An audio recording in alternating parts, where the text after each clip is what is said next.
commentator is James Coy.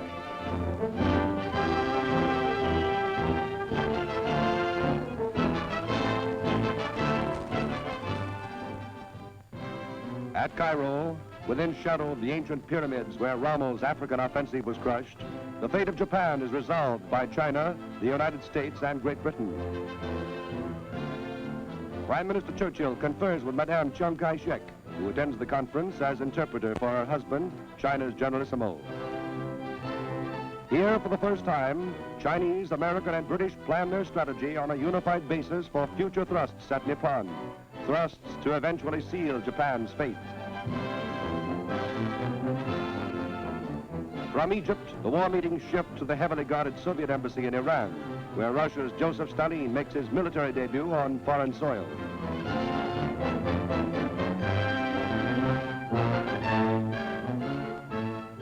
He joins President and Prime Minister to plan present and future strategy against Hitler and his aggressor allies. Joint Chiefs of Staff and the Prime Minister's daughter, Sarah Churchill Oliver, of the WAAF attend. President Roosevelt introduces Mrs. Oliver to Stalin.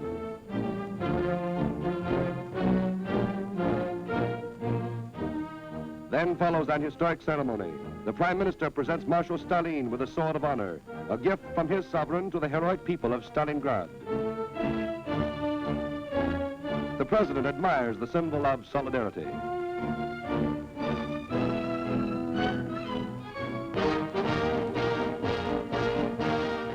Your commentator is Ray Henley. The hard road to Tokyo. An American armada laden with United States Marines steams ahead to Tarawa. Before the dawn of battle, chaplains lead our men in prayer. Then from the peace of prayer, the roar of battle ensues.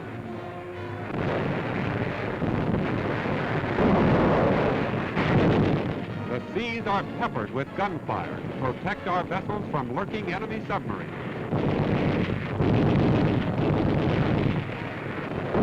First, our warships unleash a tremendous pre-landing bombardment. Then thousands of rounds of ammunition are loaded into barges.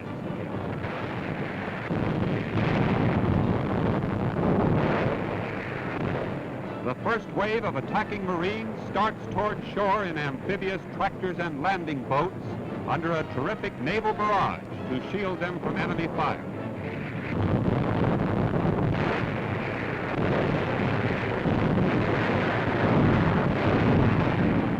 Thousands of tons of aerial bombs are rained upon Tarawa's waterfront and beachheads as the shore lights up like the crack of doom.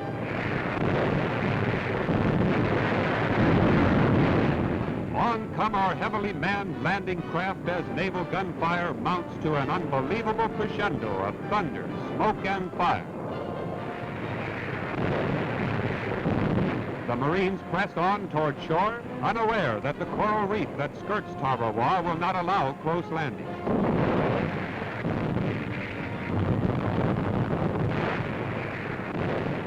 Landing boats are abandoned as the Marines are forced to wade ashore under terrific crossfire from Jap machine gunners and snipers.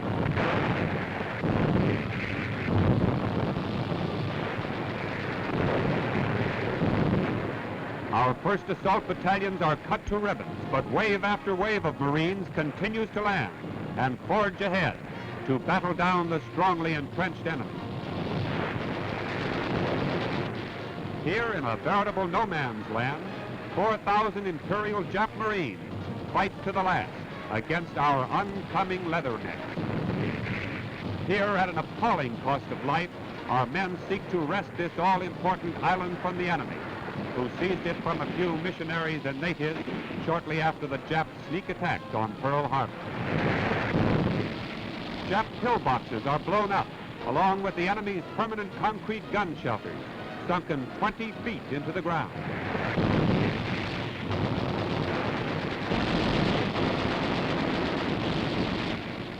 The shell-shattered terrain is strewn with enemy casualties. On every hilltop, Japs are entrenched, ready and waiting for the assault, holed in a bomb-proof shelters. pouring an incessant rain of steel from their stronghold.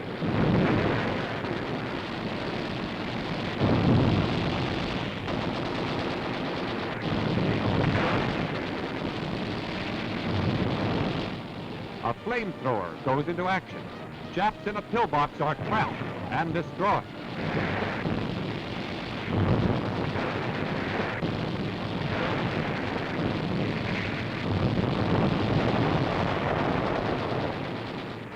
More landing boats, bringing reinforcements, race through the choppy sea to land on the beachhead as the intensity of the battle increases.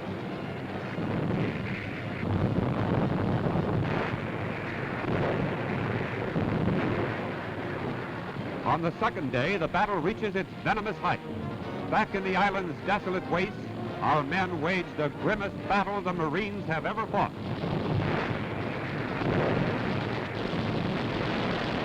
The wounded receive constant care as stretcher bearers hurriedly return the maimed and suffering behind the battle lines for emergency treatment and life-giving plasma.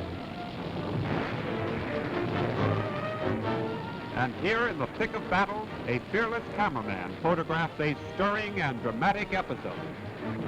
Another concrete enemy pillbox is discovered, a sunken fortification from which the Japs sniped many a brave Marine.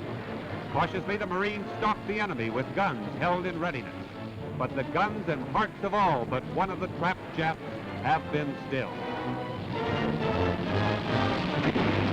For 3 days and 3 nights the battle rages, a battle that ranks with the most bitter and concentrated engagements in all American military history.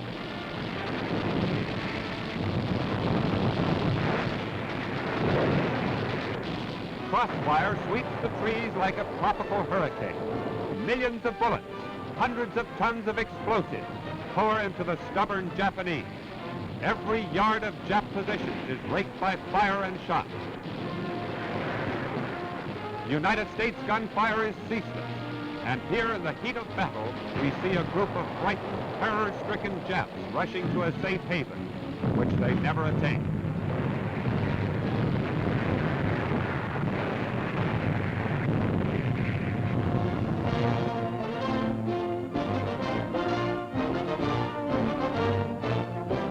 Admiral Hill and Marine General Smith, who led the attack.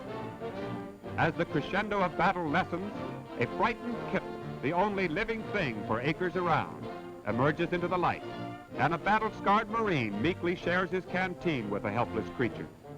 This smiling Marine exhibits a near miss. Tarawa is won, but the record is grim. 1,026 gallant Marines will never return. 2,557 are wounded. The price of victory was high and might have been greater had not the heroism of the attacking Marines overcome the unexpected waterfront hazards that took such a devastating toll. The surviving men returned to the shore carrying their wounded.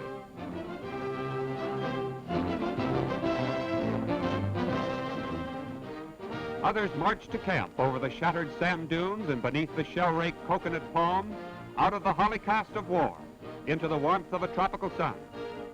Tarawa was impregnable, the Japs claimed, but they forgot to tell it to the Marines. Grim faces pass Lieutenant Colonel Arnold Johnston, who salutes his surviving comrade.